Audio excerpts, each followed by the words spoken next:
এখন চলে এলো মিষ্টি দেখি জিরে গেল নাকি?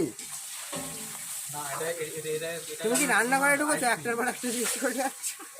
হ্যাঁ, কালিদি রান্নাঘর, এটাও তো একটা রান্নাঘর। না, অনেকে আবার আমার কমেন্টে বলছে যে বাসনপত্র মাজে না, কালি এই সে কত রকম। এটা কি তুই বলছিস? এটা কি ডিজে আরেকটা অ্যাকাউন্ট শোনো, দিয়ে কমেন্ট ওই কর। বার আমাদের খাওয়াই না, কোন হোটেলে তো অনেক গেছো, বুঝছো তো? তাদের হোটেলের জিনিসপত্র দেখো, আর আমার হোটেলের জিনিসপত্র দেখো। আমরা বাসন মাজি না, খেতে দিই না, খেতে দেই। ওসব কথাবার্তা অন্য জায়গায় বলবো, আমার এখানে বলতে আসবে না। আমরা তো খেতে দিই তো ভালাই। আচ্ছা মিষ্টি, এটা কি টেস্ট দিলে? ক্যামেরাম্যান এদিকে ফোকাস করো না, কেন তুমি আমার ক্যামেরা, তুমি আমার ক্যামেরা কত মাজুনদার। এটা দিলে কি কড়াই গামলা যে রাখছে লাল কালো হয়ে যাচ্ছে, প্রত্যেকটা হোটেলে বলতে পারি। তুমি আমার হোটেলে দেখাও, 20-22 বছর ধরে আমি ব্যবসা করছি, দেখাও আমার সেরকম জিনিসপত্র। তোমরা কথা বললেই আমরা মেনে নেবো না।